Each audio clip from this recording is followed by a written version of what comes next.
Mi nombre es Milagritos Lúcar, yo soy registradora del área de personas naturales, de la gerencia de personas naturales de la zona registral número 9, sede de Lima.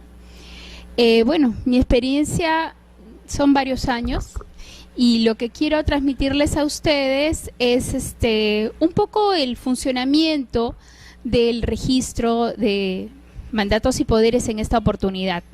Vamos a ver en estos días, estas 4 sesiones que siguen, o 3 que siguen, los diferentes registros de personas naturales, y al final vamos a concretar con un poco la aplicación de todo lo que hemos visto, verificando, viendo cómo calificaríamos aquellos actos o contratos que se otorgan en el extranjero y que luego se requiere la inscripción en el Lima, en el Perú, ¿no?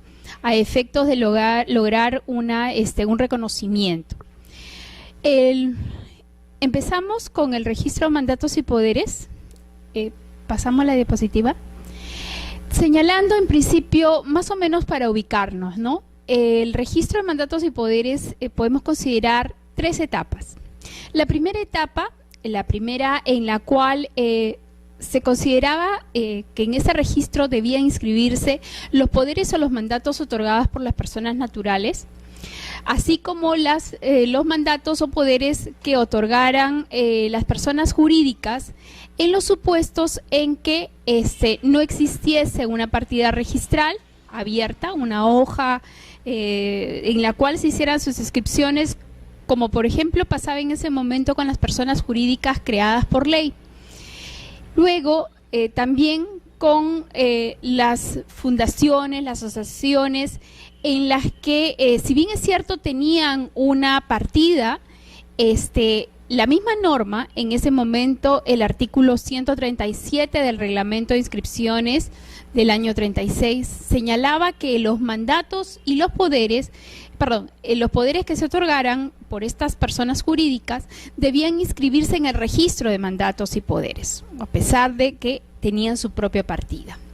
Posteriormente, la segunda etapa, y finalmente aquellas personas jurídicas donde debía ejercerse la representación, las sociedades, por ejemplo, en el supuesto de que estaba constituida en la ciudad de Arequipa, pero que tenía su representante que actuar en la ciudad de Lima. En ese caso, si acá en Lima no tenía ninguna sucursal, esas facultades que la persona jurídica, la sociedad de Arequipa, le otorgaba a su representante, tenía que inscribirse previamente acá en el registro de Lima a efectos de que pudiese luego ejercerlas, ¿no? Esta etapa fue la primera, y luego ya con el Código Civil de 1984 cambia totalmente. Ya las personas jurídicas, cada una de ellas, se inscriben, o sea, tienen sus propias partidas en el lugar de su constitución, en el lugar de su domicilio, y ya no era necesario la inscripción en el registro de mandatos y poderes donde podía ejercerse la representación. Para que finalmente la tercera etapa, que ya es con la ley de creación del registro, la ley de creación del Sistema Nacional de los Registros Públicos, el registro de mandatos y poderes solo ya está referido a los poderes que las personas naturales no o pudiesen otorgar. Ya no hay duda en cuanto a que pudieran las personas jurídicas otorgar un mandato o un poder, y que esta representación debiera inscribirse en el registro de mandatos y poderes.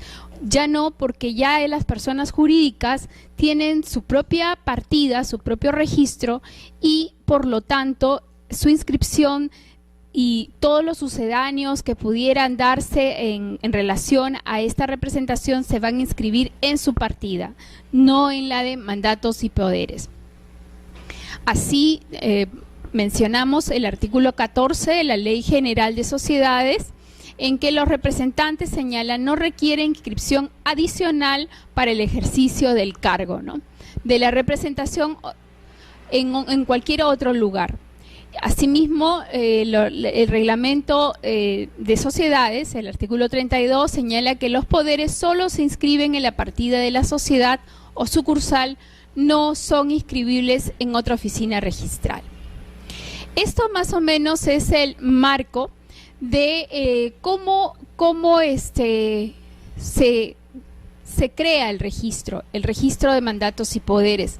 Es por ello que en este momento, por ejemplo, existen en el registro fichas muy antiguas en las que están inscritos los poderes que las sociedades, por ejemplo, o las asociaciones o personas jurídicas constituidas en el extranjero, en su momento otorgaron un poder, y ese poder a su representante está inscrito no en la partida de la persona jurídica, sino en el registro de mandatos y poderes, ¿no?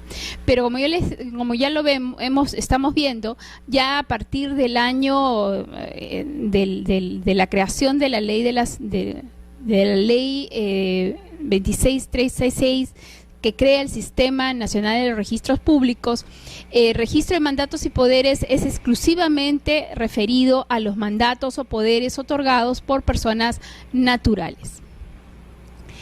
Ahora bien, ¿cómo se organiza el registro? El registro responde a esta pregunta, siempre a veces puede llevarnos un poco a confusión. Está vinculado al principio de especialidad. Es decir, el registro de mandatos y poderes, ¿cómo se va a organizar? ¿Cómo vamos a inscribir en este registro? Cuando se crea en el año 1936, se señala que se abrirá una partida para cada mandato o para cada poder. Entonces, el principio por el cual se va a ordenar es el del acto, el causal, ¿bien? Y esto se mantuvo de esta manera hasta que en el año 2001 se da el Reglamento General de los Registros Públicos y se señala en el artículo 4 del título preliminar que el registro de personas naturales se va a organizar, y los registros que lo conforman se van a organizar en base a cada persona natural. Gol. Bueno, en ese momento, para el registro fue terrible para nosotros los registradores, porque que significaba que debíamos organizar en base a la persona natural. Eso implicaba que por cada persona debíamos abrir una partida. Es decir, si María y Juan otorgan un poder, pasa, adelante. Si María y Juan otorgan un poder a Susana, ¿qué suponía? Suponía que debíamos abrir la partida para María, señalando que otorga un poder a Susana por escritura pública de fecha 10 de enero del 2012. Y asimismo abrir otra partida para la otra persona, para Juan, otorgando mediante esa misma escritura pública el poder a favor de Susana. Y esto creaba una gran carga, no solamente la carga en el trabajo y la apertura de partidas, porque ustedes saben que las partidas en el registro, que son imágenes, ¿cierto? O sea, son solamente imágenes y cada una de ellas se genera en base a lo que se va creando en el sistema. Pero eso es una labor que recarga demasiada información, y que al final de cuentas, al ser tan grande, también hace un poco difícil manejar para efectos de publicidad. Si bien es cierto, la idea podía ser buena en el sentido, por ejemplo, para la aplicación del artículo 151 del Código Civil, que señala el caso de la revocatoria tácita del poder, por el cual una persona puede revocar un poder designando un nuevo apoderado o actuando para el mismo acto, o sea, designar un nuevo apoderado para el mismo acto o actuando, y de esa manera se va a considerar revocado el poder, pero digamos, eso frente al hecho del volumen de las inscripciones que se iban a generar, entonces realmente no era tan beneficioso. Por eso es que luego se modifica, disculpa, Carlos, se modifica el reglamento y se da una disposición mediante resolución de superintendencia del año 2000, del número 6/2002, se modifica señalando que regresamos al sistema anterior, es decir, mantenemos las inscripciones como hasta ese momento se venían dando, un poder o un contrato iba a ser abierto para cada partida, ¿no? Es decir, si son 40 personas las que otorgan un poder a favor de un apoderado, solo abriremos una partida para este poder que se está presentando al registro a efectos de lograr una inscripción. Esto es el principio de especialidad. Ahora bien, ¿cuál es la función del poder, del registro de mandatos y poderes? O sea, ¿para qué realmente se requiere este registro? En principio, nos preguntamos, ¿es necesaria la inscripción del poder para probar la existencia y validez y subsistencia de un poder? O sea, ¿es necesario inscribir un poder? ¿Ustedes qué dicen? ¿Ustedes por qué creen que el poder, o sea, por qué el registro de mandatos y poderes es importante? ¿Ustedes podrían decir, es necesario inscribir un poder para que el poder sea válido? Bueno, sí, puede ser. Eso puede ser la seguridad jurídica en realidad.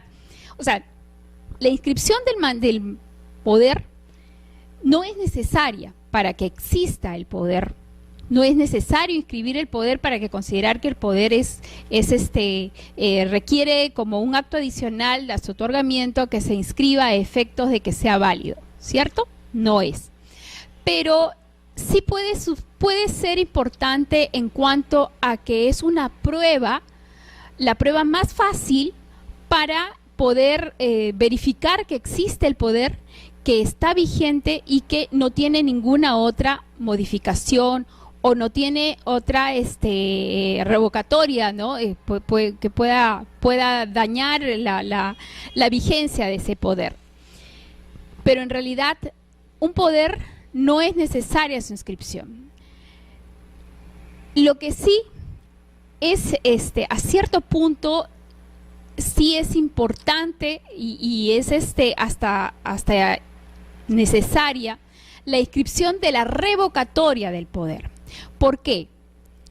Porque cuando hablamos en el artículo 152 del Código Civil, que para entender que se revoca un poder debe comunicarse la revocación a todos los interesados. Imagínense en el caso de que yo otorgo un poder a mi cónyuge a efectos de que me represente, o a mi hermana a efectos de que me represente un contrato de compraventa de mi casa, bien, y de repente yo, bueno, no sé, me peleo con mi hermana, llego a un punto que ya no quiero que sea mi representante. Yo no tengo, si yo quisiera hacer válida la revocación, yo tendría que notificar del hecho de la revocación a todos los interesados en el acto. Yo, ¿cómo puedo saber con quién mi hermana está contratando o ha contratado a efectos de revocar el poder? No tendría opción, no tendría cómo saber a quiénes voy a notificar. Y por eso el código señala que la mejor forma de hacer oponible esa notificación es mediante la inscripción. Entonces, allí sí, realmente, el acto de inscripción, en el caso de la revocación, tiene importancia y tiene efectos de oponibilidad, más que en el acto del otorgamiento mismo del poder. Es así que en el caso, por ejemplo, de que la revocación de un poder no esté inscrito en el lugar donde debe ser, ¿no? No va a poder luego ser oponible, ¿cierto? Por ejemplo, tenemos un contrato de compra-venta, ¿bien? Yo otorgué un poder a María a efectos de que pueda celebrar un contrato de compra-venta de mi inmueble que está ubicado en Jesús María. Y inscribo el poder, pero de repente pues me doy cuenta que María no está actuando de buena fe y quiero revocarla. Conforme al Código Civil podría yo pues comunicarle mediante una carta notarial, no decirle, ¿sabes qué, María? Ya no quiero que seas mi representante, por lo tanto te revoco el poder. Pero María ya ubicó al vendedor, ya entabló tratativas con él, incluso ya llegó al punto de suscribir la escritura pública de compra-venta. Esta persona, que la llamaremos Juan fue al registro y efectivamente hizo la verificación de que el poder con el que actúa María, en representación mía, estaba inscrito, que en ese momento saca su vigencia de poder, le dan la vigencia del poder y no hay ningún problema y él suscribe la escritura pública de compraventa. Yo, esa revocatoria, todavía demoro en la formalización, porque si bien es cierto, yo le notifiqué por carta, bien, para extender la escritura pública me demoro unos días. En ese caso es que se configura el beneficio o el amparo legal que le da el 2038, que ahora vamos a posteriormente ver, que Juan va a poder ampararse en la fe del registro de que ha contratado válidamente con mi representante sin que en el registro aparezca inscrito el contrato, la revocatoria de ese poder. Entonces, incluso ahora, después de muchos años, el Tribunal Registral sacó un precedente de observancia, un acuerdo, no es precedente, es un acuerdo por el cual se consideró que la revocatoria del poder no necesita necesita la previa inscripción del poder, porque antes, tal vez en forma errada, se observaba cuando llegaba al registro una revocatoria de poder y el registrador hacía la búsqueda del poder en el sistema y no encontrábamos inscrito el poder. En ese caso se le decía por tracto sucesivo mal aplicado, se le decía no está el poder inscrito, por lo tanto usted no puede revocar el poder. Pero ya el tribunal, mediante acuerdo de sala, el acuerdo ha señalado que siendo la revocatoria un acto autónomo y siendo necesaria la inscripción para los efectos del artículo 152 del Código Civil, se puede inscribir la revocatoria sin que esté inscrito el poder, adjuntando para estos efectos la copia legalizada o certificada del poder que se está revocando y el cual va a quedar en el título archivado. Entonces, aquí vemos cómo es beneficioso, cómo nos beneficia el hecho de la revocatoria, de la inscripción de la revocatoria a efectos de hacerlo oponible a terceros y de esta manera incluso para el representado, ¿no?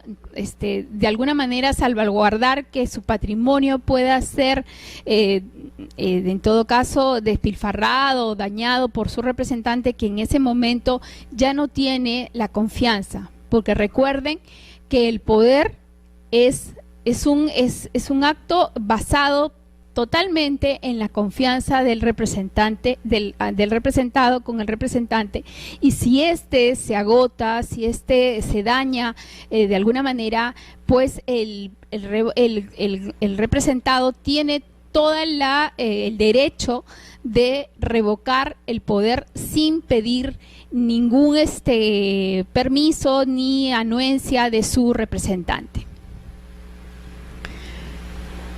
Como le hemos visto, el 2038 consagra el principio de oponibilidad, ¿no?, que hemos estado señalando. Según el 2038 del Código Civil, el tercero de buena fe, o sea, requisitos que tenemos. Vamos a leerlo para poder desarrollarlo.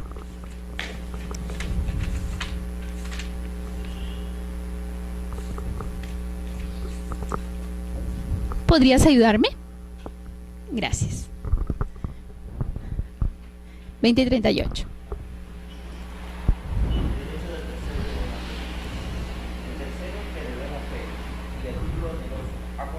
Ha contratado sobre la base de mandato o poder inscrito en el registro del lugar de celebración del contrato, no será perjudicado por mandato, poder, modificaciones o extinciones de estos no inscritos. Exactamente. Bien, en este caso estamos hablando primero del supuesto de que el poder esté inscrito, ¿cierto? Tiene que, el primer supuesto en este artículo para que se pueda amparar al tercero es aquel que no está vinculado al acto. Bien, aquí no hablamos de un tercero registral, sino simplemente del tercero como aquel que no participa del acto, en este caso del acto de apoderamiento, ni es representante ni es representado, es un tercero, es ajeno a esta relación. Entonces, este tercero de buena fe, no debe conocer de la existencia de esta revocación por el hecho mismo de la publicidad existente en el registro. Debe ser un acto referido a un acto jurídico a título, un contrato a título oneroso, y el poder debe estar inscrito en el lugar de celebración del contrato, ¿no? Y las inscripciones y modificaciones no deben estar inscritas y por lo tanto no ser oponibles. Un ejemplo para que pueda entenderse es el que hemos señalado, el de la compra-venta. Creo que fácilmente podemos darnos cuenta de que si yo me demoré en hacer la escritura de revocación y no logré hacer la inscripción en el registro, mientras tanto mi representante logra suscribir la escritura pública de compra-venta con esta persona, con Juan no se va a ver afectado por el hecho de la revocación, a pesar de que yo le había notificado mediante carta a mi representante. Él ha contratado sobre la base de ese poder inscrito y que en ese momento, hasta el momento de su celebración del contrato de compraventa, no se logró inscribir la revocación. Bien, pero ¿qué pasaría en el supuesto que yo quiero demandar? Bien, ya no es el supuesto de la compra-venta, sino es el supuesto en el cual yo notifico de la emplazamiento con una, o mejor dicho, emplazo con una demanda de daños y perjuicios a María, que es representante de Susana, bien, y se debe entender que en este caso es válidamente emplazado María, está siendo válidamente emplazada a través de su representante. Definitivamente no podría acogerse a este supuesto, porque no sería un tercero, ya que no estaríamos hablando, sí sería un tercero, de buena fe también, pero no sería un supuesto de un acto a título oneroso. Bien, solo el 2038 está referido a los supuestos en los cuales exista un contrato o un acto a título oneroso. Bien, un contrato a título oneroso. No sería el caso del supuesto en el cual podría ser amparado por el hecho de que, por ejemplo, un emplazamiento con la demanda y él podría denegar que no fue válidamente emplazado. No sería ese el caso. Lugar de inscripción. Habíamos mencionado que debe hacerse en el lugar ¿en qué lugar debemos hacer la inscripción del poder? Según el 2037, donde se realice permanentemente o se va a ejercer permanentemente la representación. ¿Cuál es este lugar? El lugar, por ejemplo, yo otorgo un poder en Lima, pero mi apoderado vive en Trujillo y el inmueble sobre el cual él va a hacer la transferencia está en Ancash. ¿En qué lugar debería inscribir? La norma dice que es el lugar en el cual se va a ejercer permanentemente la representación. En este caso, no será el lugar Lima, no necesariamente. Si es que él va a hacer la transferencia del inmueble en Trujillo, será en Trujillo donde tenga que él realizar la inscripción. Pero todo esto ahora ha cambiado y ustedes mismos se deben haber dado cuenta. ¿Por qué? Porque ahora existe el sistema interconectado del registro, de los registros, ¿cierto? Y ese realmente es un desfase que existe entre las normas del Código Civil y, digamos, el avance tecnológico en cuanto a la informática y las comunicaciones en el registro, ¿no? Y esto se ha dado, y lo vamos a ver en forma más clara la próxima clase cuando hablemos del registro de uniones de hecho, por ejemplo, ¿no? Incluso con el reglamento de sucesiones, también sucesiones y testamentos, en los cuales, les adelanto, ya se ha establecido, por ejemplo, para el registro de sucesiones intestadas, que no es necesaria la doble inscripción de la sucesión cuando, porque ustedes saben que de acuerdo al 2041 del Código Civil, la inscripción de la sucesión se hace en el lugar del último domicilio del causante y en el lugar donde tuviere bienes inmuebles, y esta doble inscripción se ha venido haciendo hasta la fecha. Pero el Reglamento General de Registro de Testamentos, de inscripciones de Registro de Testamentos y Sucesiones, ha establecido que ya no es necesaria esta doble inscripción, que solamente se inscribe en el del lugar del último domicilio, para evitar justamente que existan las duplicidades de estas inscripciones. Ahora bien, en el registro, y para esto se crea un sistema, un índice nacional único a nivel nacional de registro de sucesiones, tanto de testamentos como de sucesiones intestadas. Esto ya de alguna manera se estaría oponiendo al 2041 del Código Civil, pero es que en realidad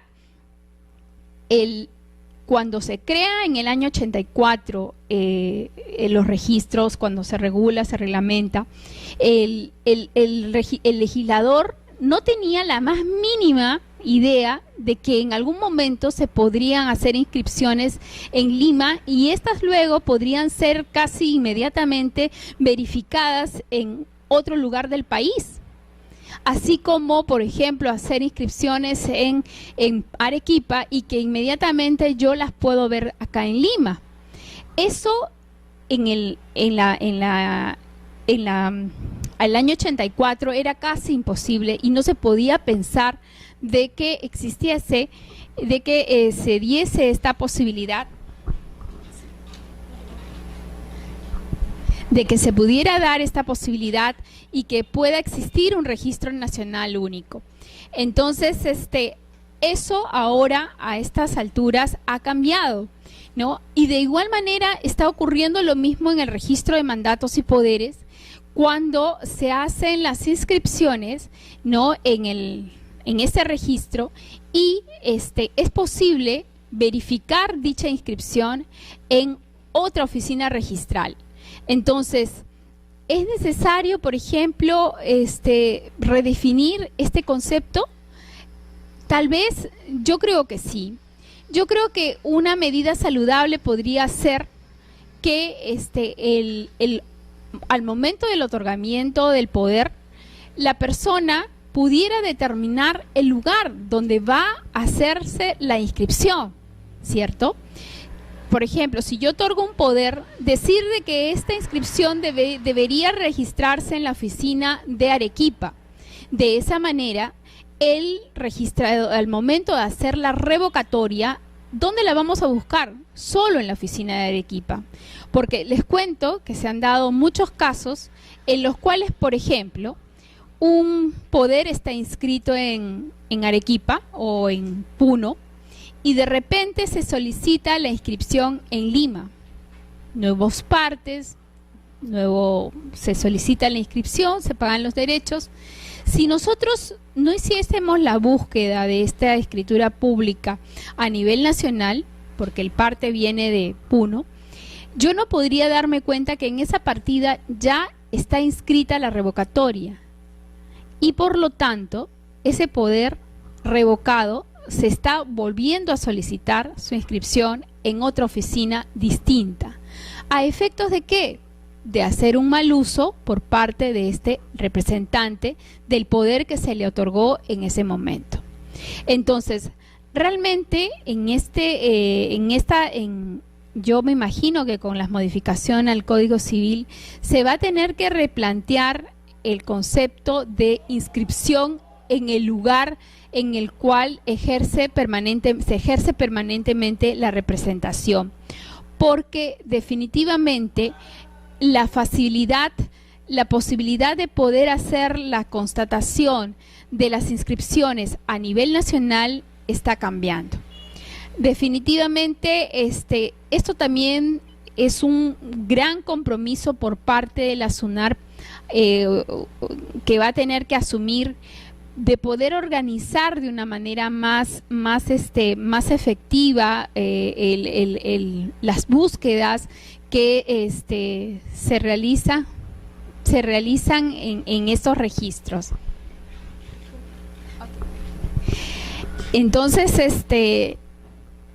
esto, como les comento, esto tiene que verse ahora a nivel de la nueva tecnología, bien, y replantearse, y no por eso considerar que ya estamos infringiendo, por ejemplo, las normas del Código Civil, porque tengan en cuenta de que conforme a la Ley de Procedimiento Administrativo General, el registro se ve obligado, bien, como parte de la administración pública, a no exigir a los administrados más información de la que ya obra en su propio sistema. Y eso nos ha ocurrido muchas veces cuando se ha solicitado inscripciones y luego en una de las oficinas registrales, y luego con posterioridad se solicita esa misma inscripción en otra oficina registral, como es el caso de mandatos, o como es el caso de registro personal, o como es el caso de cualquiera de los registros de personas naturales, ¿no? Clases de representación. A ver, en cuanto a las clases de representación, son dos los que el Código Civil reconoce, aunque deberíamos considerar también una tercera: la legal, voluntaria o convencional. La legal está referida a aquella que emana de la propia norma, de la ley. ¿Cuáles serían? Por ejemplo, ¿podrían darme ejemplos de una representación legal? ¿Sí? ¿Cuál sería representación legal? ¿Podrían decirme? A ver, ¿qué representación es la que ejercen los padres a través de la patria potestad? Es una de las representaciones legales, ¿no?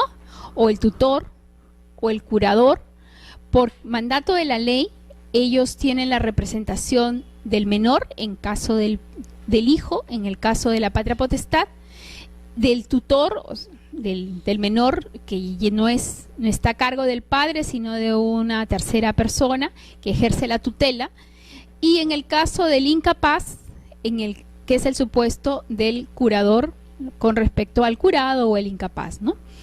Este tipo de representación no corresponde a que deba ser inscrita en el registro de mandatos y poderes, más está referida a una inscripción en el registro personal, pero no así en el registro de mandatos y poderes.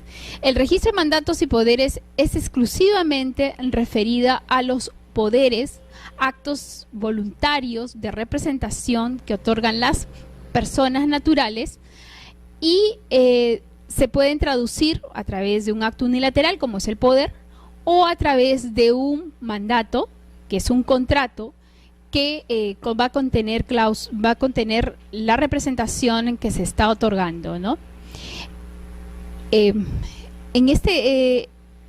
Así podemos verificar en el 2036 del Código Civil con relación a los actos inscribibles, que lo primero que hemos estado diciendo que son los poderes, los actos, los primeros que se inscriben, que son poderes voluntarios, sus modificaciones, sustituciones, extinciones. Excluimos de la inscripción los actos referidos a la representación de la patria potestad, tutela, curatela. Tampoco son inscribibles los actos del administrador judicial, o sea, la representación del administrador judicial en copropiedad o autorizaciones para disponer de los bienes del incapaz. Los siguientes actos están referidos a los contratos de mandato y sus vicisitudes.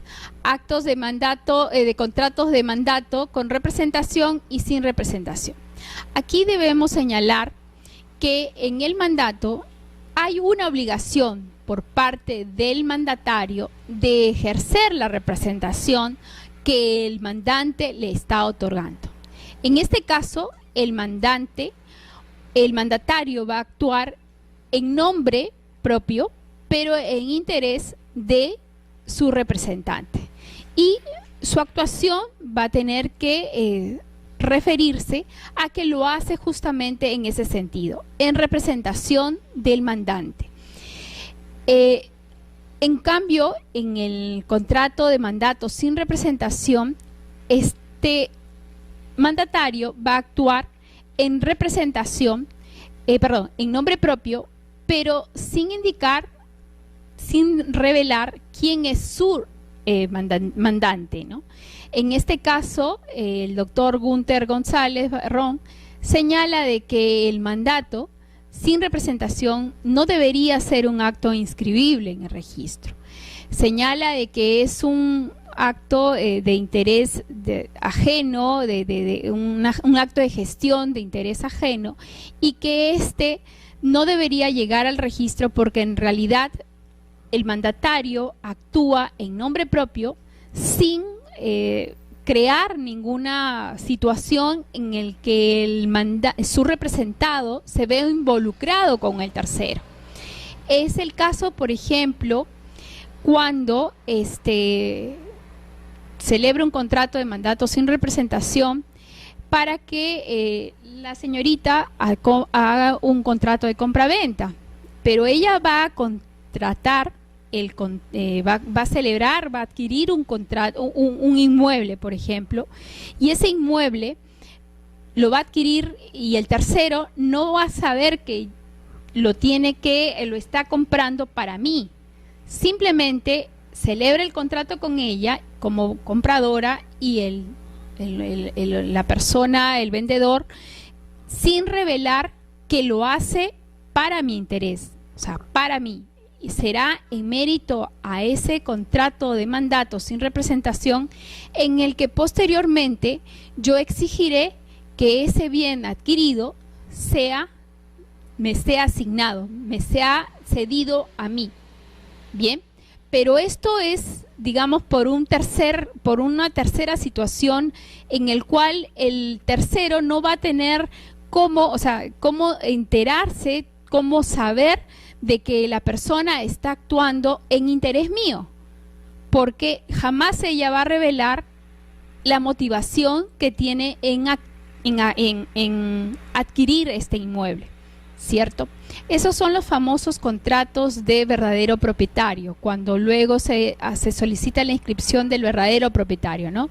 Es decir, mi mamá adquirió los bienes y yo posteriormente, ella me los va a transferir en base a este contrato de mandato.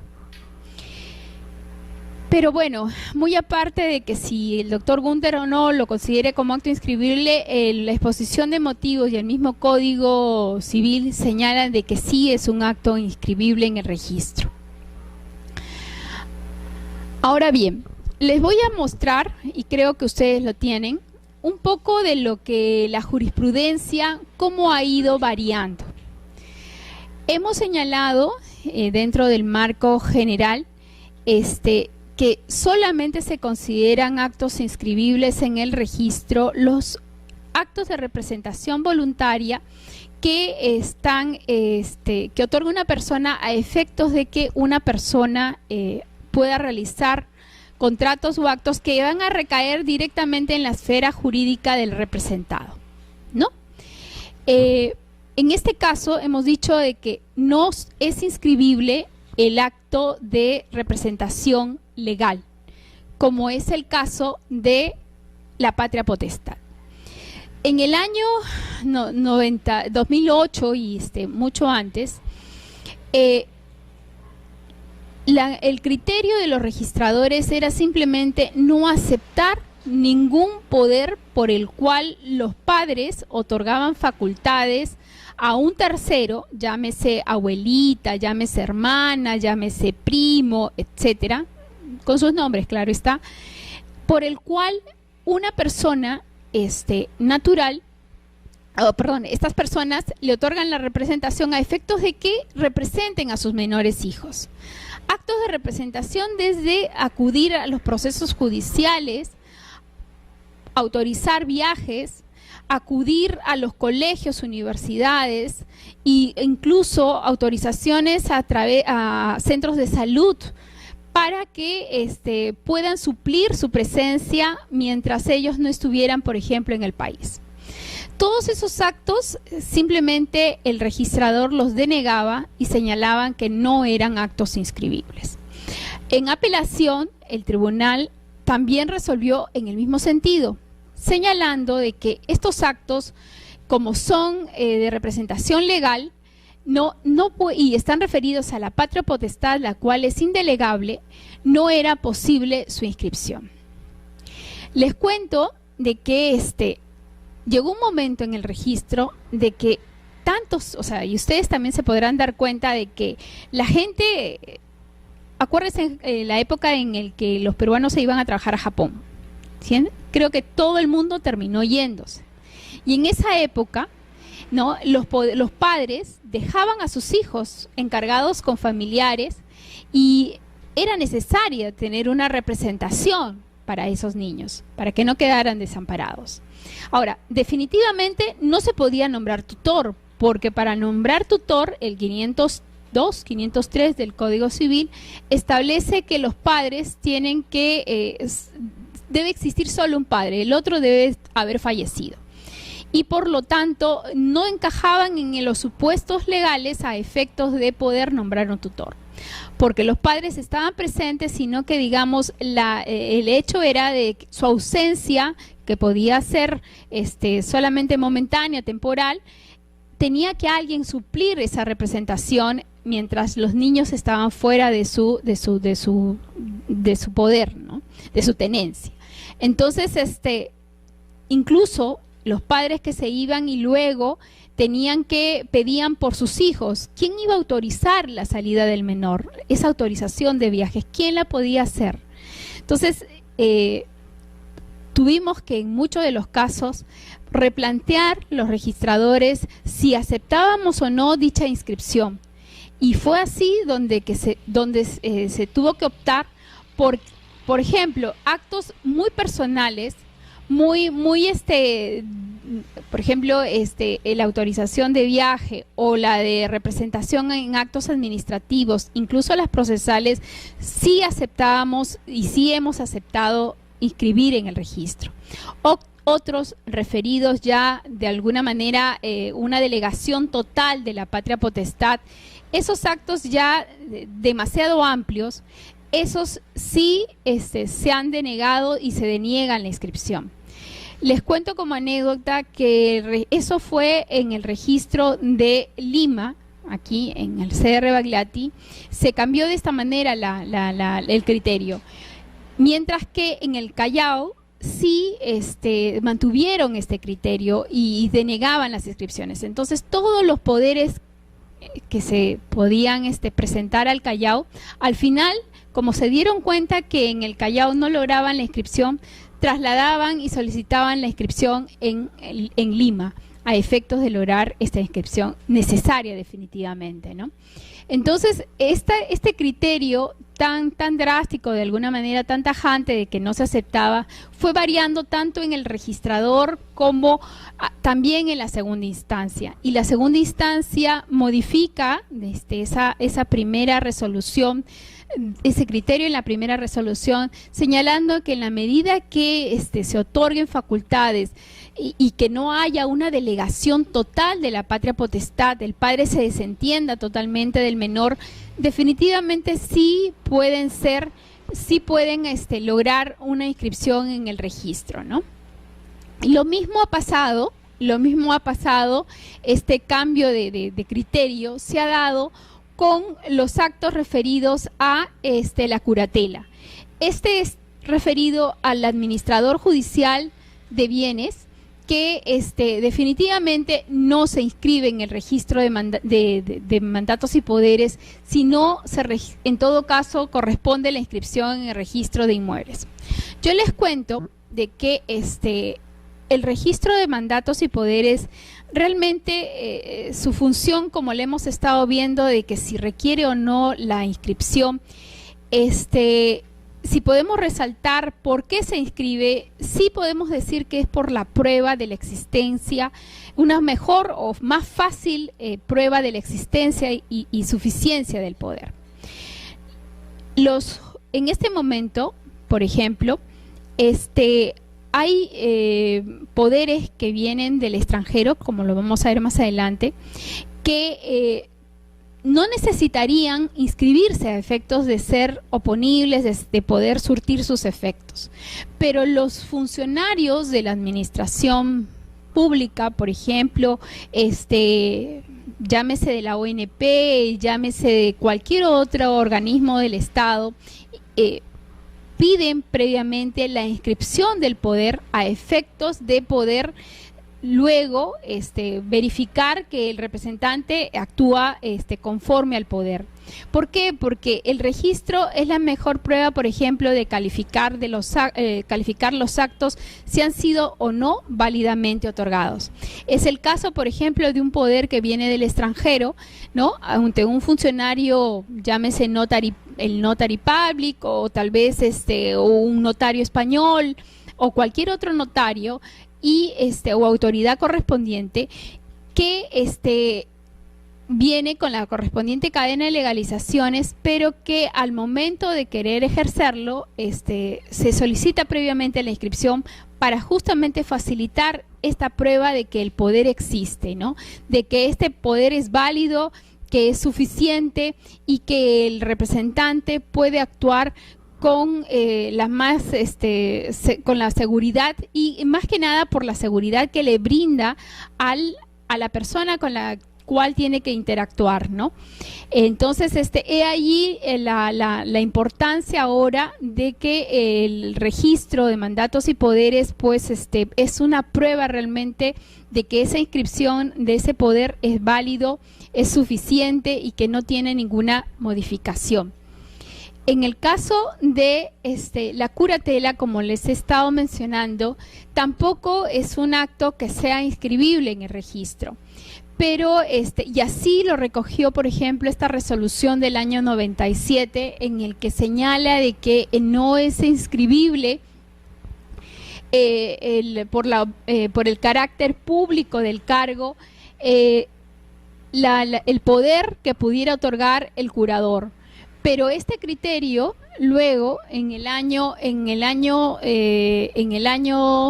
2010 ha variado, ¿no? Ahora sí se considera que, si bien es cierto que la función del curador tiene un carácter personalísimo e indelegable, es válido que los curadores actúen por medio de apoderados para la celebración de actos y contratos específicos. Ello no implica la delegación de su función como curador. Sin embargo, para otorgar el poder para disponer bienes, el curador debe obtener previamente autorización judicial, a que se refiere el artículo 531 del Código Civil. Realmente esta resolución yo se las he citado, pero debemos tener en cuenta que no es una resolución o un precedente de observancia obligatoria. Ella simplemente es una opinión, y de acuerdo a lo que yo he conversado con algunos vocales del tribunal, no todas las salas del tribunal están de acuerdo con esta inscripción, teniendo en cuenta lo que hemos venido señalando, que en el registro de mandatos y poderes se inscriben solamente los actos de apoderamiento voluntarios, no los referidos a la representación legal. Porque imagínense, de alguna manera distorsiona la inscripción. Si ustedes tienen un incapaz, ¿en qué registro van a buscar la representación de esta? Primero, la declaración de incapacidad, y segundo, el nombramiento del curador. ¿En qué registro vamos a buscar? En el registro personal, ¿cierto? ¿Quién se le va a ocurrir ir al registro de mandatos y poderes a hacer una búsqueda del poder que el curador, en nombre de su curado, o sea, del curado, del incapaz, pudiera haber otorgado para realizar actos en relación al menor o al incapaz? Por último, si es que el curador hubiese logrado una resolución por el cual el juez le autoriza a disponer de un bien de este incapaz, bien, de esta persona que ha sido declarada incapaz, esa resolución, en todo caso, uno no necesita la inscripción en el registro, ni en el registro personal. Simplemente es inmediata, y el curador puede hacerla efectiva acercándose ante el notario a efectos de celebrar el acto de compra-venta en nombre de su representado, insertando la resolución judicial por el cual se le autoriza dicha venta, ¿no? Dicho acto de disposición. Y en el supuesto de que el curador no pudiera realizar dicho acto, es el juez el que tendrá que evaluar si designa, si nombra, si autoriza, por último, a una tercera persona a efectos de poder realizar dicho acto en nombre del incapaz. Porque esa representación no es otorgada en forma voluntaria, bajo las normas de la representación voluntaria, sino bajo las normas de un interés público superior que va a cautelar el juez, en este caso el juez civil especializado, en el que velará por los intereses de esta persona declarada incapaz. Ahora, tenemos algunas normas especiales, como por ejemplo las normas referidas a los actos de disposición contenidas en el Código Civil, ¿no? En el acto que señala el 156 del Código Civil, que para disponer y gravar de los bienes del representado se requiere que el encargo conste de manera indubitable y por escritura pública. Acá hay dos cosas, ¿no? El encargo, o sea, el acto, ese encargo a que se refiere, está referido al acto de disposición. Por ejemplo, una compraventa, una permuta, una donación, que así como todos los actos que conlleven a dicho acto, ¿no?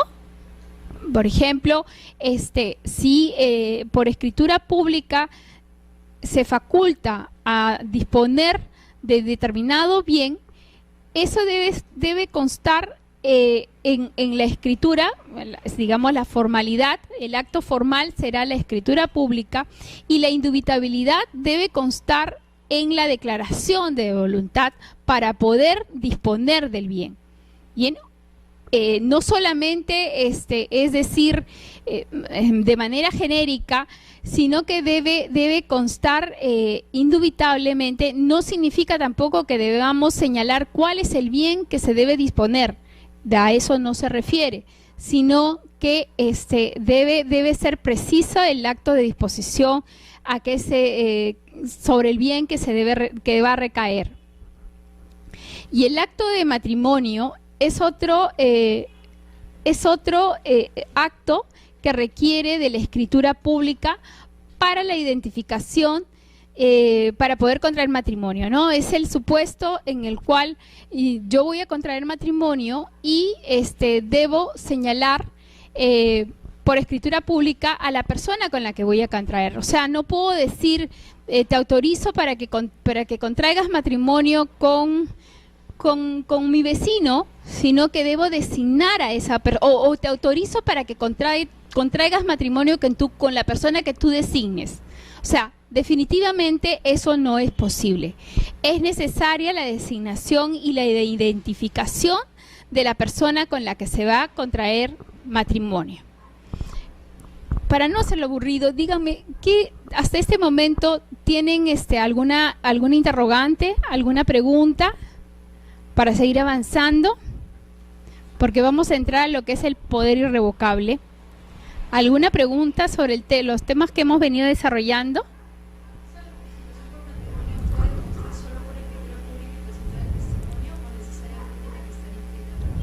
Ajá, no, solamente requiere de la escritura pública y la designación precisa, así como el hecho de que esté presente la otra persona. O sea, no se pueden casar los dos por escritura, por poder, ¿no? O sea, tanto la novia como el novio no van a ir los dos representados, ¿no? Tiene que estar presente uno de ellos.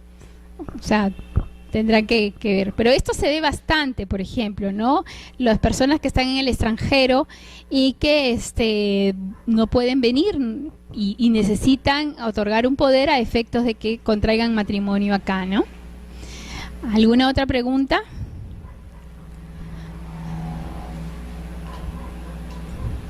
Con relación a los menores, que siempre son preguntas con que...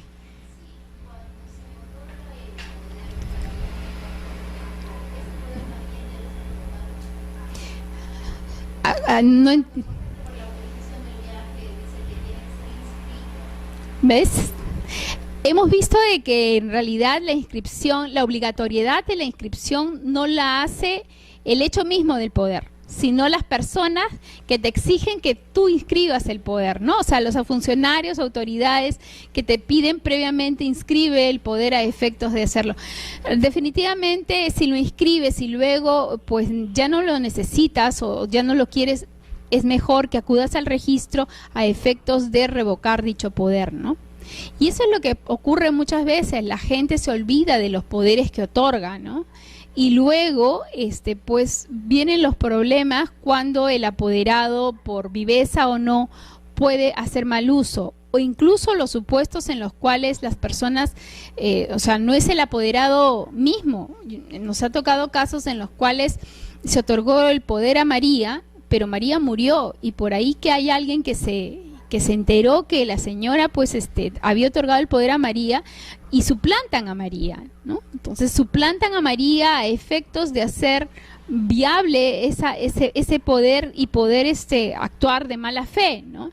Entonces es mejor si otorgamos un poder y dependiendo para lo que hayamos otorgado, o lo otorgamos para un fin específico, o si lo otorgamos con la amplitud que requiere la circunstancia, pues lo tengamos presente para que el momento en el cual ya no necesitamos de esa representación, pues solicitemos su revocatoria. Y así también se hace una limpieza en el mismo registro, ¿no?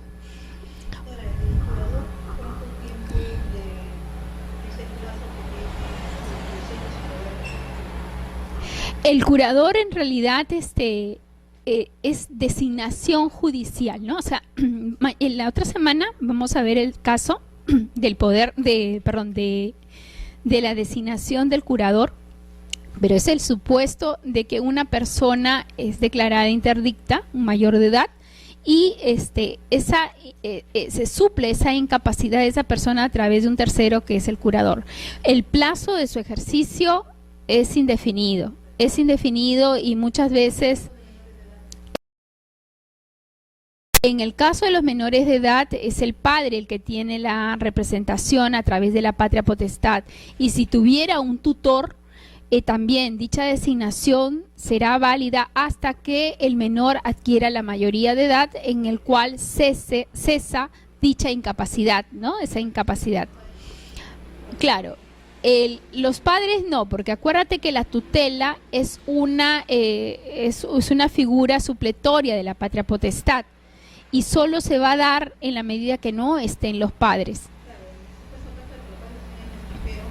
En ese caso es simplemente, digamos, son facultades, o sea, la ley no ha previsto esa designación de un tutor, sino simplemente el hecho de que el padre pueda dar actos a través de un poder determinados a efectos de que pueda la persona que está a cargo del menor pueda representarlo acá, pero es él el que está haciendo, él es él mismo el que tiene la representación, sino que yo estoy encargando a un tercero para que haga dichos actos, dependiendo. No, es que en realidad el plazo del poder, mejor dicho, los poderes no tienen plazo, si es que tú no los estableces a través del acto de otorgamiento. Si tú lo estableces, el poder va a ser válido hasta el plazo que tú hayas señalado. ¿Bien? Si no, es indefinido, hasta que tú lo revoques. Por eso yo les digo que hay que tener siempre presente que hemos otorgado un poder y no nos olvidemos, porque no sabemos luego qué pueda pasar con esa representación. Puede simplemente quedarse ahí, pero también puede haber casos en los cuales, como les he comentado, se mal usan esos poderes, ¿no? Se dan un mal uso.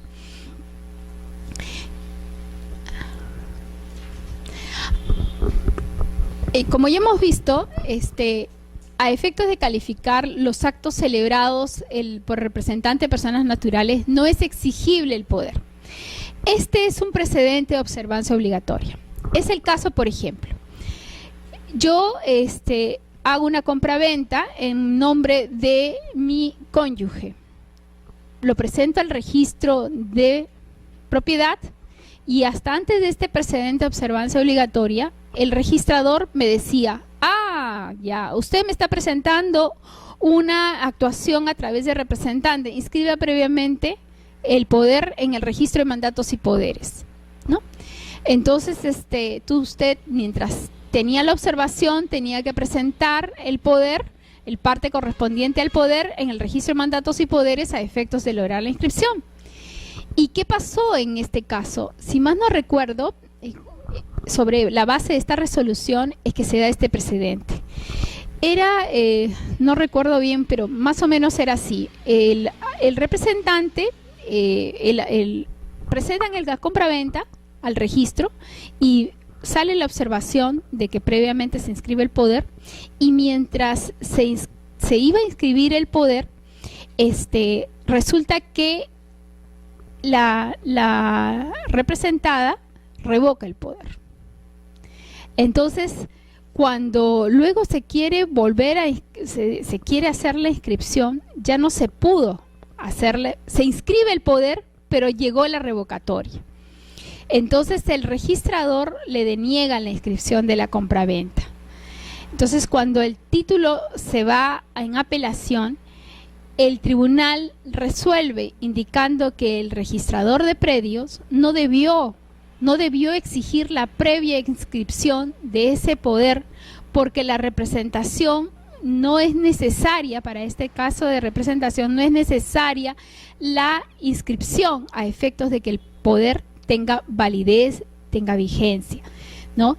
Es suficiente, por eso señala el precedente, que es suficiente que se adjunte a la escritura pública, en este caso de compraventa, el poder por el cual el representante está actuando, ¿no? Y solamente con la exhibición, con la presentación de esa escritura pública de compraventa, perdón, de ese poder, el registrador de predios va a calificar tanto la compra-venta, así como la representación que en este caso el apoderado está aduciendo a efectos de hacer la transferencia.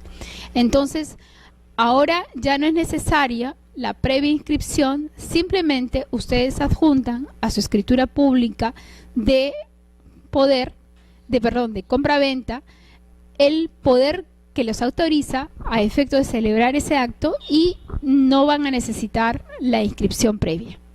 ¿Bien?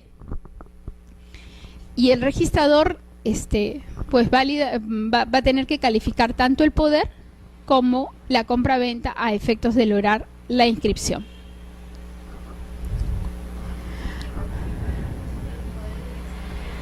Para todos los actos de representación. Simplemente necesitas tú que exista el poder válidamente otorgado y lo adjuntas a tu escritura pública con la cual estás actuando, ¿no?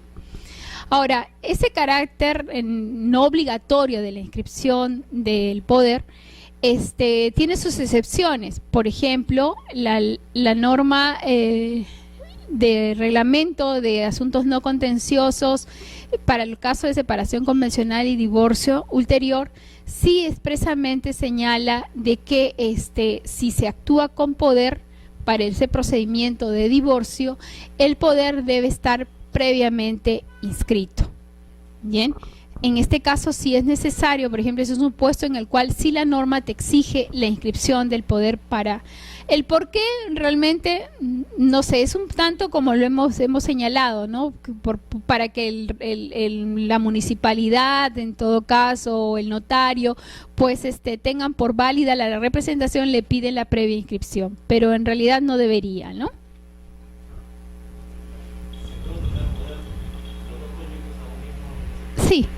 Sí, no hay ningún problema. Y eso se ve bastante ahora. Este caso, esta resolución, está referida, por ejemplo, el registro lo que busca es inscribir, ¿no? O sea, el procedimiento registral es un procedimiento en el cual se inicia con una rogatoria. Lo deben haber visto, ¿no? Una rogatoria que lo que va a buscar no es una tacha, no es una observación, es una inscripción, ¿cierto? Del título. Por lo tanto,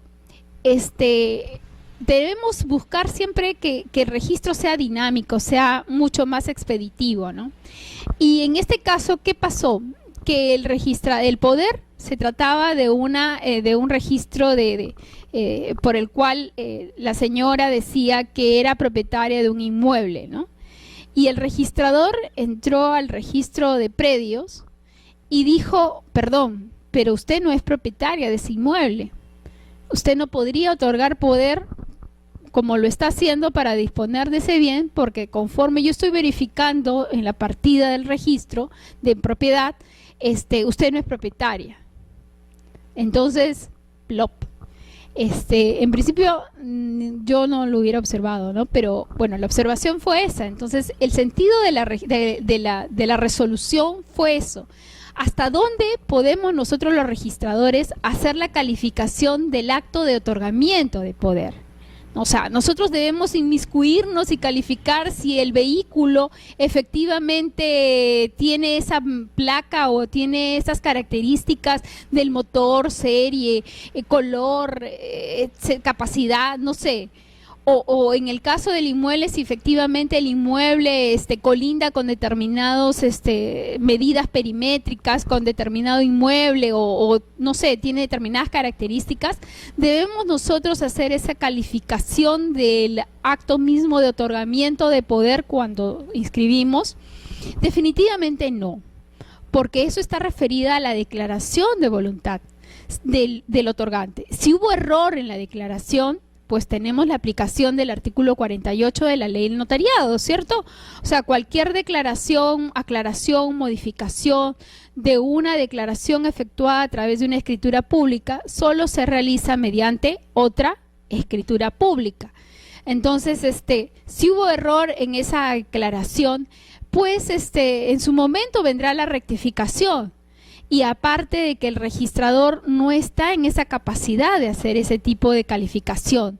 Porque imagínense, si yo tuviera que verificar todas las declaraciones de voluntad, nosotros calificamos diariamente, no sé pues cuántos, por lo menos más de 60 títulos diarios, de los cuales serán pues 30, 40 poderes. Imagínense hacer esas verificaciones y si el registrador tuviera que hacerlas, ¿no?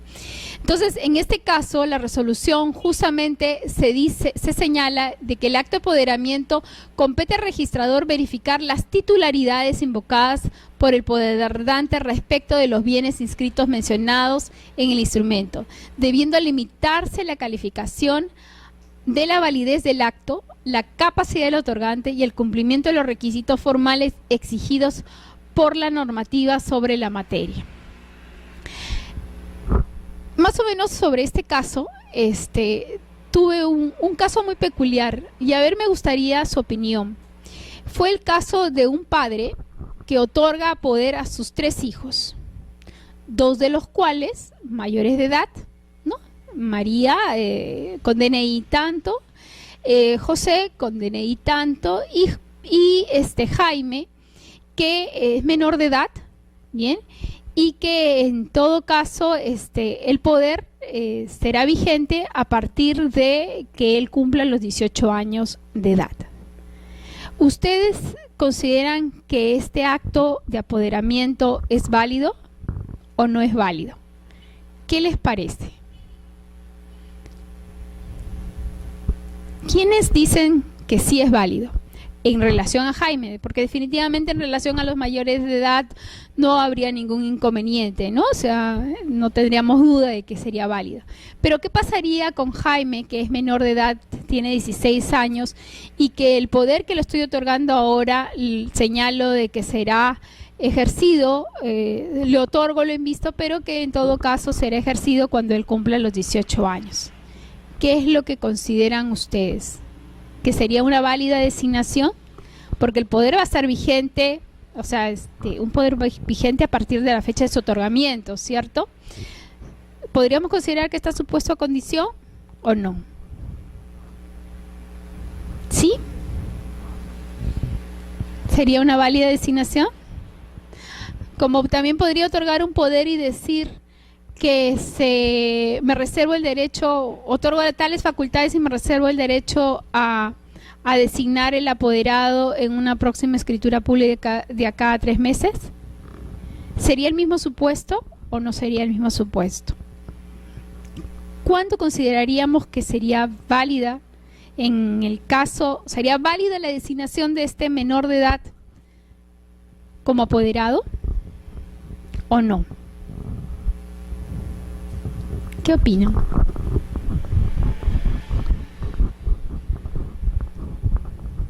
¿Ustedes lo harían?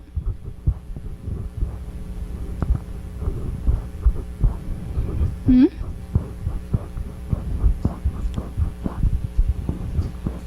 ¿Saben que yo estaba leyendo a Lohmann? Bueno, en principio, el tribunal sí resolvió que sí era factible. Bien, que sí era factible la designación de este menor bajo la condición de que luego a los 18 años pudiera ejercer el poder, ¿no? Y yo leí a Lohmann justo sobre el tema y él señala de que en realidad sí, o sea, el representante podría ser válidamente un menor de edad, más cuando, por ejemplo, lo que hubiera sido ideal, señala él, es que el mismo código recoja el hecho de que el menor de edad, por ejemplo, determinada a los 16 años pueda realizar ciertos actos, ¿no? Válidamente, ¿no?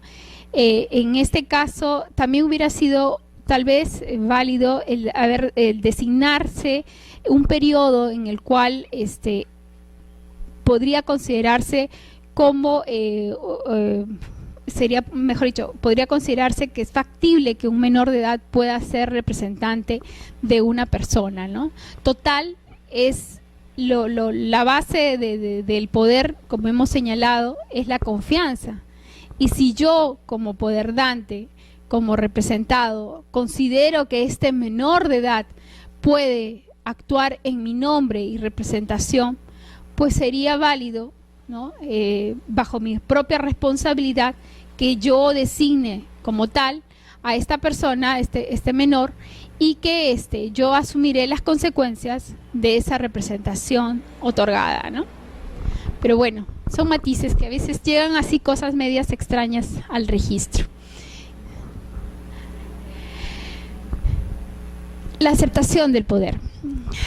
En realidad la aceptación del poder no es inscribible. Yo les cuento que cuando recién llegamos al registro, bueno, no, yo llegué después, pero lo que sí llegaba mucho al registro eran los poderes fuera de registro, ¿no?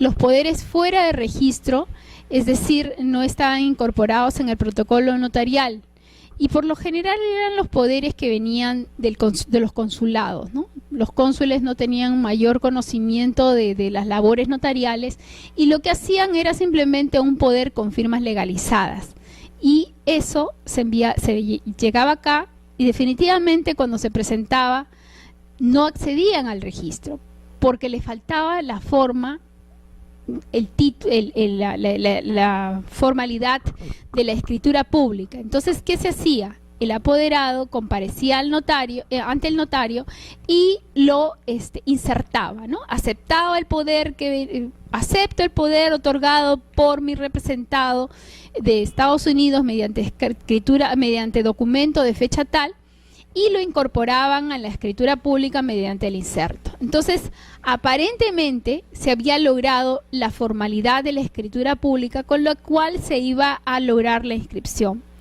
Pero no es así, ¿no? La intervención notarial, en el caso de la aceptación del poder, es ¿para qué? Para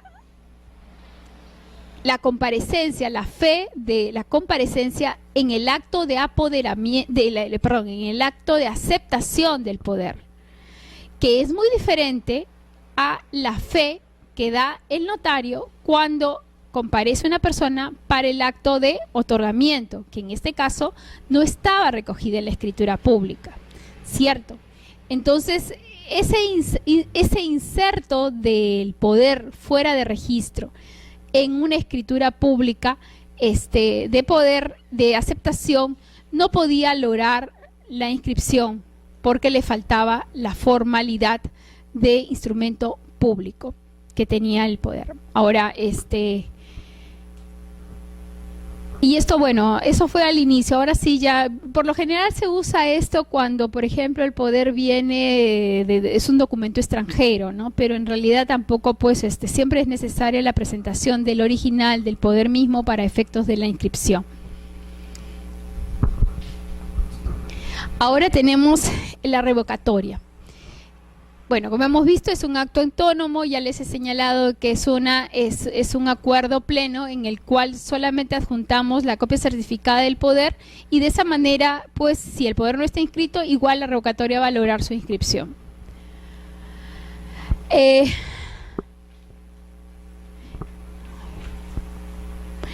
Ya, esto lo voy a hacer rápido porque quiero entrar ya me estoy viendo la hora. En los casos de revocatoria de poderes otorgados por varios representados. Bien, ahora se ve muchísimo se ve esto. Y es necesario que el poder, por ejemplo, si son 3 personas, en este caso era una sociedad conyugal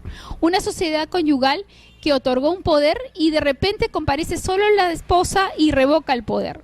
Entonces se le dijo, no, este es un poder conjunto que ha sido otorgado con su esposo, usted entonces tiene que comparecer también su esposo a efecto de revocarlo. Y lo que dijo el tribunal, como ha venido sosteniendo, es que en los poderes conjuntos que otorgan 2 o más representados, para efecto de la revocatoria, va a ser necesaria la concurrencia de todos en la medida que el poder haya sido otorgado en interés común y ese interés común sea expresado en el poder. Bien, solo allí sí ese poder en forma individual no podrá ser inscrito, pero si no hay esa declaración expresa de que el poder ha sido otorgado en interés de todos, pues sí podrá acceder la revocatoria que individualmente lo hagan cada uno de ellos, ¿no?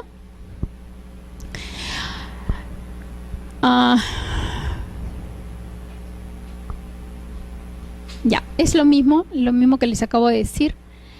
Ya. También, todos estos son casos de poderes conjuntos.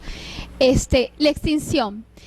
Otros supuestos por el cual se extinguen los poderes es en los supuestos de muerte. O sea, definitivamente, si ya la persona falleció, ya no hay lugar a representación. Simplemente ya el poder ahí terminó, ¿no? Hay una excepción cuando, de acuerdo al 1803, la muerte, interdicción, inhabilitación del mandante no extingue, pero el supuesto del mandato, cuando éste ha sido celebrado también en interés del mandante o del mandatario o un tercero, lo cual tiene que estar expresamente señalado en el poder. La declaración judicial de ausencia, por disposición del artículo 53 del Código Civil, extingue la representación. Una vez que se ha declarado judicialmente la ausencia, los poderes se cursan los partes al registro de mandatos de poderes a efectos de extinguir todos los poderes que esta persona ausente hubiese podido otorgar. ¿Por qué? Porque la designación en el proceso judicial, reconocer que la persona está ausente, da lugar a la designación de un representante, de un curador, que es el que va a tener la representación. Entonces no pueden coexistir dos representaciones, la voluntaria y la legal. En este caso, la voluntaria va a cesar a efectos de que la legal tenga la plena representación de aquella persona que ya está ausente, ¿no? Que se ha declarado ausente. Otro supuesto es el artículo 833. Ustedes saben que cuando se inicia un procedimiento de sucesión intestada, tanto notarial como judicial, tanto el juez como el notario debe cursar los partes al registro de sucesiones a efectos de su inscripción, ¿no? de dar a conocer el inicio del procedimiento de sucesión, y al registro de mandatos y poderes para el hecho de extinguir los poderes que hubiera otorgado esta persona que ahora ya está muerta. Bien, en estos casos, como se hace en forma automática, los jueces muchas veces cursan los partes al registro de mandatos y no hay poderes. Y en algunos casos se obliga al registrador a abrir una partida. Pero en realidad no debería, porque ya la inscripción de la sucesión de la anotación preventiva ya se ha realizado en el registro de sucesiones intestadas, y lo que se busca en el registro de mandatos y poderes es extinguir los posibles poderes que en su momento el que ahora es causante hubiese otorgado. Es un poco limpiar el registro, pero no debería abrirse, pero los jueces a veces nos obligan, nos aperciben. Es el mismo supuesto. Es otra resolución del mismo supuesto. Ahora sí, vamos a ver el caso del poder irrevocable. El poder irrevocable, ustedes saben que la regla general de los poderes es que todo poder es revocable. ¿Por qué? Porque se basan en la confianza. Si yo pierdo la confianza en mi representante, ya no tengo por qué mantener, ¿no?, esa representación. Yo tengo la opción de revocarlo en cualquier momento. Ahora, esa posibilidad se limita cuando yo otorgo un poder con la calidad de irrevocable. Es una renuncia que de alguna manera el representado realiza cuando otorga el poder. Y solamente lo puede hacer en tres supuestos. Cuando es un acto especial, o sea, para determinados actos, llámese acto especial a determinadas facultades que se puedan otorgar, determinados actos. No puede ser para un poder general, para realizar todos los actos de representación, administrativos, administrativos, judiciales, contractuales, no. Simplemente para un acto especial, por tiempo limitado, cuando es otorgado en interés común del representante, del representado o de un tercero, y el plazo no puede ser mayor a 1 año. Este poder en sí tiene un trasfondo, o sea, el poder por lo general no tiene causa, ¿cierto? Es decir, no hay una causal, una manifestación de voluntad por la que yo justifique el por qué yo estoy otorgando un poder. O sea, yo otorgo un poder y yo no tengo por qué decir por qué lo estoy otorgando, ¿cierto? Eso queda, digamos, en mi propio mundo, en mi esfera, y nadie tiene por qué saber el por qué yo lo otorgo. Eso no ocurre con el poder irrevocable, porque en realidad el poder irrevocable sí responde a una causa. Por lo general está ligado a un porqué, a un hecho, a un trasfondo, ¿no? Es como le dicen, es un acto fiduciario, de alguna manera es para un fin. Les explico mejor. Por ejemplo, nosotros vamos a comprar un inmueble, ¿no? Compramos, y se usa bastante ahora en los contratos de mandato de construcción, de autoconstrucción, en el cual todos nosotros decidimos comprar un terreno. Bien, nos juntamos, decidimos hacer demoler la casa primero, luego pues hacer todos los trámites para poder luego hacer una edificación, y todo eso no lo vamos a hacer todos juntos, ¿no? O sea, vamos a tener que buscar a un ingeniero o una constructora a efectos de que realice este proyecto de edificación que queremos. Entonces, decidimos para todos estos actos celebramos un contrato de mandato y nombramos un mandatario. Este mandatario, bien, a efecto de desarrollar este proyecto y para tener la certeza de que ninguno de nosotros luego vamos a estar decidiendo por ahí revocar el poder, le otorgamos un mandato con poder irrevocable, ¿no? Para efectos de este proyecto. Entonces, esta persona va a tener la certeza de que él va a tener la representación y va a poder realizar este proyecto con la seguridad de que ninguno de nosotros le vamos a revocar. Es el caso también de, por ejemplo, del contrato de compra-venta de un vehículo. Yo le vendo mi auto a la señorita y me paga, y yo ya simplemente le entrego el vehículo, pero por temas de documentaciones que están pendientes, tal vez en papeles que están, o un contrato anterior de compra-venta que no logró su inscripción, yo a ella le otorgo un poder irrevocable por el cual ella se va a encargar de hacer todo el trámite necesario a efectos de lograr luego la inscripción y lograr la tarjeta de propiedad de su vehículo. Entonces, en estos casos, el interés ya no es mío para efectos de que ella me represente. El interés es de ella a efectos de representarme para que pueda ella regularizar todos los trámites necesarios a efectos de que ella logre su inscripción y el auto lo tenga a su nombre. Para esos fines es que se otorga este poder irrevocable, para que de esa manera esa persona tenga la certeza de que yo no le voy a quitar mi representación cuando ella lo necesita o cuando yo mismo pueda necesitar. O sea, por eso dice, es para un acto especial, por tiempo limitado, o puede ser en interés común del representante, del representado y de un tercero.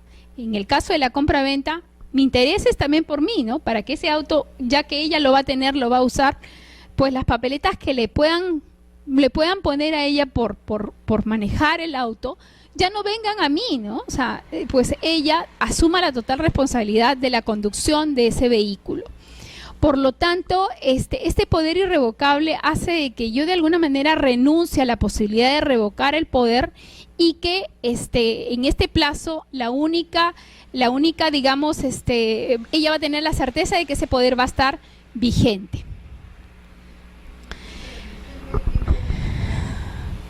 Un año, antes de un año. Un año o antes de un año. ¿Ok? Los requisitos para la inscripción de un poder irrevocable: que esté expresamente señalado en el poder, que comprenda cualquiera de los supuestos que hemos mencionado, los del Código Civil, y si falta alguna de estas características, se va a inscribir sin la calidad de irrevocable. Así lo estableció este precedente de observancia obligatoria.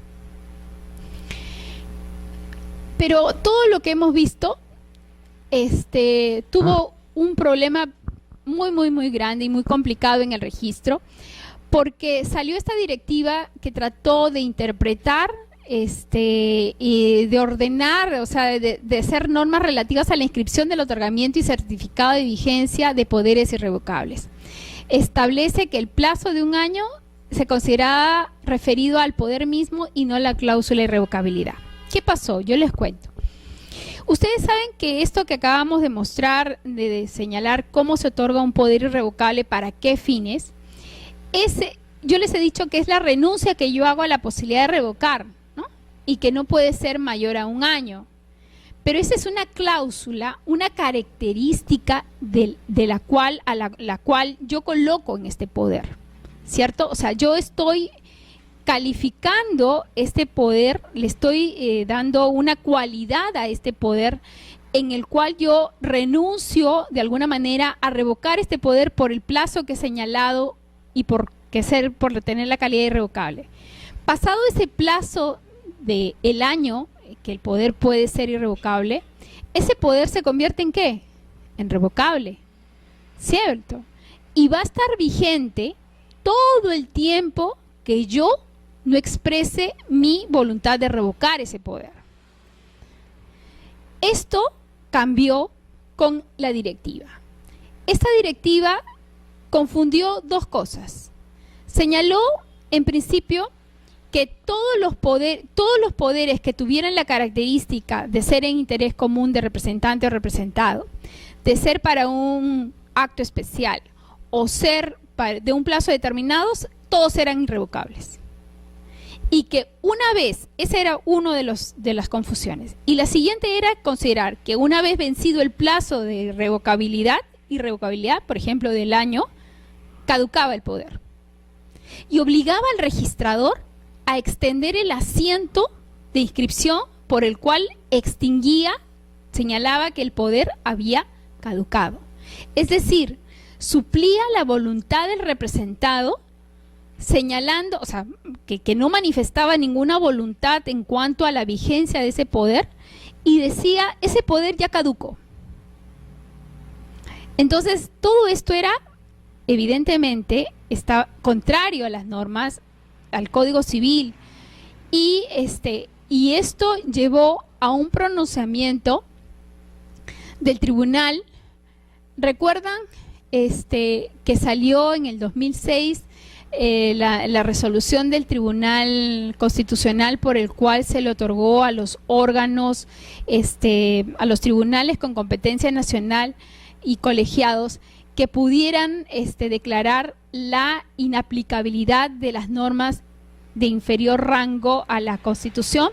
Se les dio a los tribunales administrativos esa potestad, ¿no? El control difuso que lo tiene el Poder Judicial, pues también se le otorgó en su ámbito a los tribunales administrativos de competencia nacional y colegiados, y en este ámbito es que el Tribunal Registral resolvió, en este caso, inaplicar, ¿no?, esta directiva, señalando de que era contraria al Código Civil, contraria a la interpretación, ¿no?, de lo que acabamos de ver, de que la irrevocabilidad era una característica, una cualidad del poder, y no en sí debíamos interpretarlo como que esta característica, esta irrevocabilidad llevaba a que, vencido el plazo, pues caducaba dicho poder.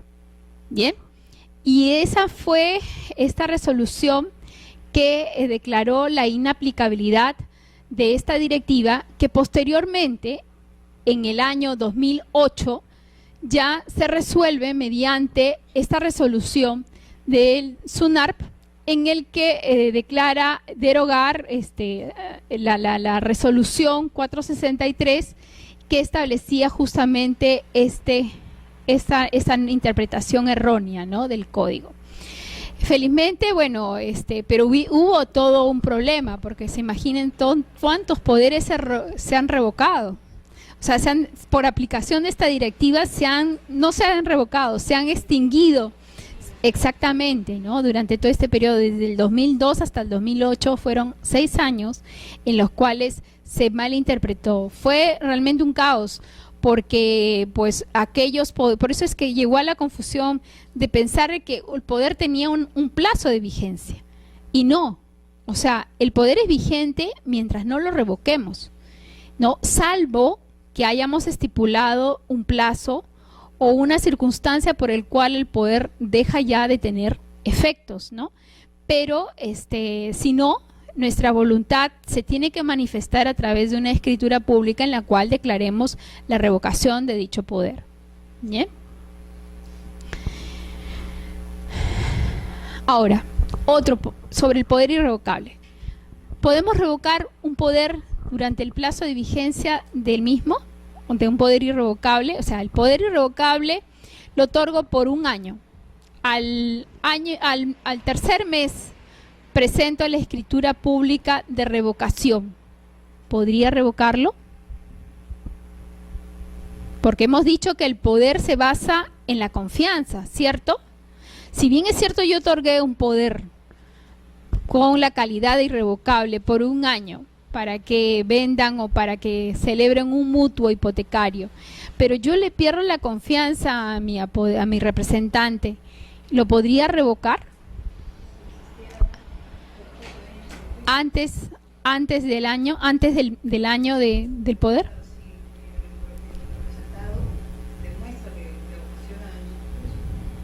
Ya, es una posición.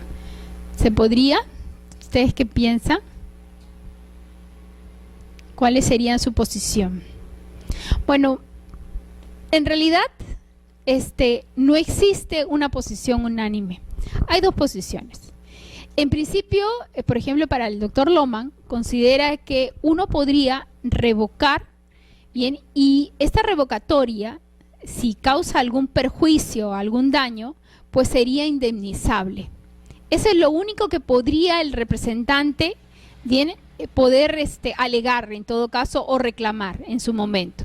Si hubo daño, porque pues no sé, al momento de otorgarle el poder irrevocable para que pueda regularizar la transferencia del vehículo, yo luego lo revoco, incluso vendo el vehículo a otra persona, bien, ella podría demandarme a mí por los daños que lo pudiera ocasionar, pero bueno, sería cuestión de probanza, ¿cierto?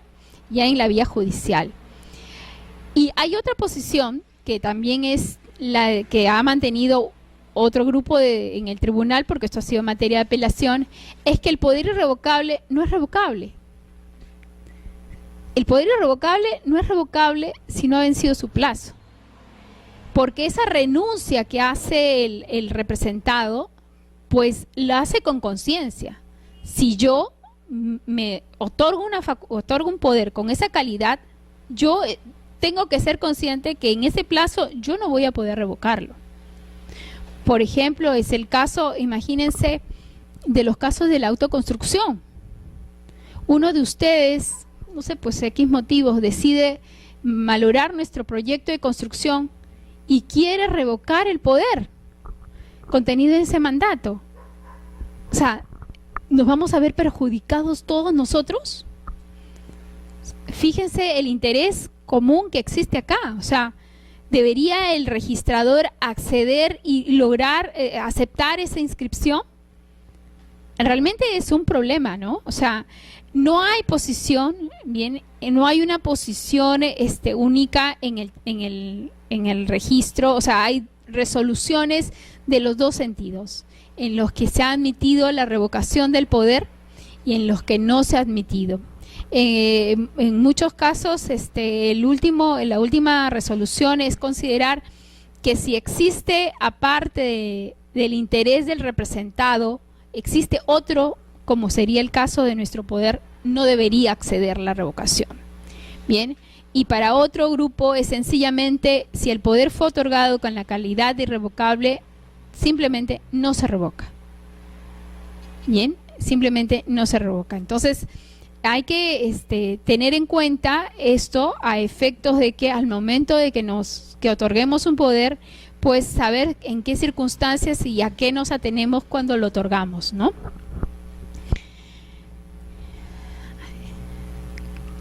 Ajá. Este es, ¿no? Simplemente, bueno, en este caso no puede ser revocado en el vencimiento del plazo. O sea, simplemente son las dos posiciones, ¿no? Ahora, nos toca ver también el tema de la presentación cautiva. ¿Qué significa? Ustedes saben que, como dicen, muchos de nosotros decimos que la puerta para entrar por la puerta, la forma de entrar al registro es por mandatos, ¿no?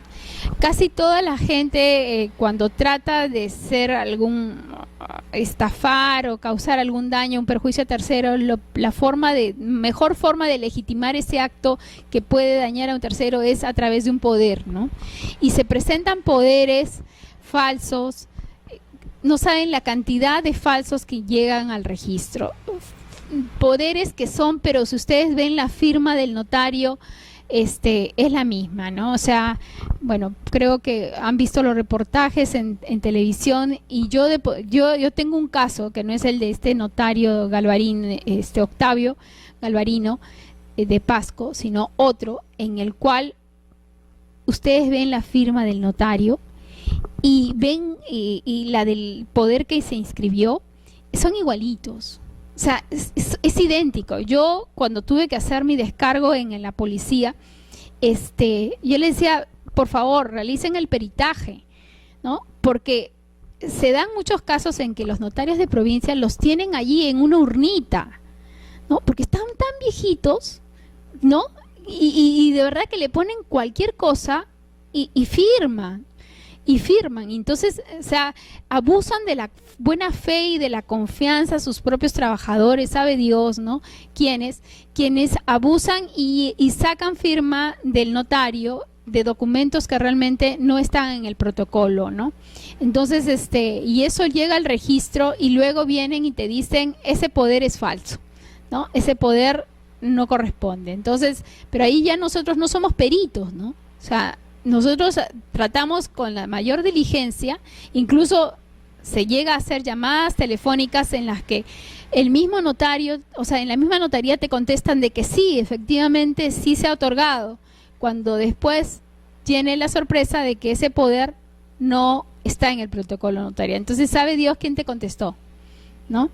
Incluso ya la última fue ya a un notario de acá de cerca, no de Lima, sino de provincia de Lima, en el cual evidentemente era falso. O sea, yo había detectado de que era falso y le digo, llama por teléfono, y efectivamente llaman por teléfono y hacen la averiguación y el poder era falso. Y el poder falso, bueno, ya se hizo la observación y se mandó el oficio pidiendo la respuesta, ¿no? Para efectos de proceder a la tacha correspondiente. Y cuando de repente reingresa el título a los 2 días y dice, certifico que el poder otorgado a favor de tal, escritura tal, es auténtico. El mismo usuario que presentó el título te contesta con la certificación diciendo que es auténtico. Entonces vuelve usted, llame usted por teléfono nuevamente, por favor, que la respuesta sea lo más pronto posible. Ya, se logra la respuesta en la que efectivamente ya te contestan de que es falso, ¿no? Pero se llega a esa magnitud de audacia. Y para amenizar un poco, les cuento que ahorita en el registro, de verdad que ya es preocupante. Como yo le digo, les conversaba con una persona, le digo, ya este es un asalto a mano armada realmente. Se trata de una persona, una sociedad conyugal, a la cual tiene 3 poderes falsos inscritos. 3 poderes les han inscrito falsos. El primero ante un notario de Lima, el cual ya se hizo la anotación preventiva por falsedad, ¿no? Y incluso se presentó la demanda dentro del plazo pidiendo la nulidad del poder, ¿no? Y el otro poder, los otros 2 poderes, son poderes otorgados ante el consulado del Perú en Milán, aparentemente. ¿Bien? Y este poder tiene la legalización de firmas del Ministerio de Relaciones Exteriores. Díganme ustedes, ¿cómo uno, registrador, puede ya considerar que estos poderes eran falsos, ¿no? ¿cómo nos enteramos? Porque viene el funcionario del Ministerio de Relaciones Exteriores desesperado diciendo de que el poder, que tales escrituras públicas eran falsas y que el cónsul fulano de tal había estado en Italia hasta 28 de febrero, 27 de febrero de este año, y a partir del 1 ya estuvo en Venezuela y por lo tanto no podía ser. Estas personas que presentaron estos títulos, cuando salió salió porque se bloqueó la partida para efectos de que pudieran hacer el pago de estas inscripciones, vinieron a pedir, así sinvergüenzamente, vinieron a pedir el título. ¿Por qué se estaba bloqueando la partida sin ellos no habían presentado nada? ¿No? Imagínense. Bueno, se dieron cuenta, hicieron escritos y todos, hojas de trámite, y se les contestó pues que todo estaba en regla y que aparte que no se podía aceptar, simplemente yo les contesté que no se aceptaban oposiciones en el procedimiento registral, lo dejé. Pero ahora resulta, bueno, el título todavía no se inscribe porque está pendiente de pago, pero resulta de que ya han hecho una nueva escritura pública, ya no a través de representantes, simplemente ya es la compra-venta definitiva, o sea, una compra-venta directa que hacen estas personas ante un notario de Arequipa. Aparentemente la compra-venta es falsa. Y así lo han manifestado las personas interesadas, señalando el movimiento migratorio de las personas que no se encuentran en el país. Pero se imaginan, o sea, a ese punto, a ese nivel de audacia, ¿no? Estamos, o sea, estas personas quieren despojar totalmente, quitarles la propiedad a estas personas y están allí, detrás, 3 poderes falsos, imagínense. Y uno, o sea, el primero no les ligó, hicieron un poder, y el segundo que hacen es para subsanar las observaciones del poder observado, ¿eh? Era para eso. Y ahí es donde se descubre la falsedad de estos poderes otorgados en Italia, ¿no? Y ¿cómo se llama? Y ahora han hecho la escritura pública de compra-venta directamente. Entonces, más o menos esto es el por qué estamos ante esto, la presentación cautiva.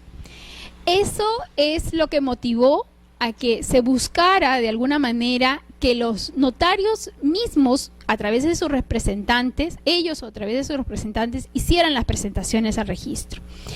Y que en todo caso siempre hay una puerta abierta. La excepción pues es lo peor, ¿no? Que es el caso de que en el caso no lo pudieran hacer directamente, se designara a un tercero en el mismo parte notarial, ¿no? Entonces esta designación debe comprender el nombre y la identificación de la persona. Pero esto igual, o sea, es lo que les comento, es lo mismo, o sea, hay que oficiar, hay que hacer, porque no se cree nada, ¿no? O sea, se falsifica todo se falsifica. Pero ese es el porqué de la 7ª disposición transitoria, que también es aplicable a los cónsules. Los cónsules también, cuando se hacen poderes ante ellos, ante los consulados, tienen la obligación que en el parte se consigne a la persona encargada de presentarlo al registro, ¿ok? Y el precedente de observancia obligatoria resolvió una cuestión en cuanto a la vigencia de esta disposición, porque ¿qué pasa? O sea, esto sale en el 2008, en agosto. Entonces, ¿qué hacen los estafadores? Pues, ¿no? Los delincuentes hacen partes con fecha anterior, ¿no? Con fecha anterior. Entonces dice, pero tú no me puedes aplicar la 7ª disposición transitoria porque mi parte era anterior. Entonces, lo cual no era procedente esta interpretación, por cuanto la finalidad justamente con la que se da esta 7ª disposición transitoria, la presentación cautiva, es para la presentación al registro. O sea, no importa la fecha en la que el poder se haya otorgado, sino la fecha en la que llega al registro. Al llegar al registro, pues ese es el momento en el cual se debe exigir y se debe aplicar la 7ª disposición transitoria. En este caso ya estaba vigente la norma, por lo tanto, por más poder antiguo que sea, se tenía que consignar la séptima, la presentación cautiva, la designación de la persona encargada de su presentación al registro. Y finalmente, bueno, no sé si estarán al tanto, pero hay la presentación en línea, con lo cual se trata de alguna manera de darle mayor seguridad a los poderes que llegan al registro, ¿no? Pero que esto está dentro del ámbito del notario, ¿no? O sea, en realidad es el notario que tiene la posibilidad de hacer la presentación en línea, lo hace a través del sistema y físicamente dentro de los 8 días de haber hecho la presentación en línea debe traer el físico del parte a efectos de lograr la inscripción. Se supone que en este caso, como es un envío telemático, la inscripción debe salir en 24 horas, pero en esos supuestos, en el supuesto de presentación del poder en línea. ¿Ok? Y bueno, eso es lo mismo y ahora sí terminamos. Muchas gracias. Espero no haberlos aburrido.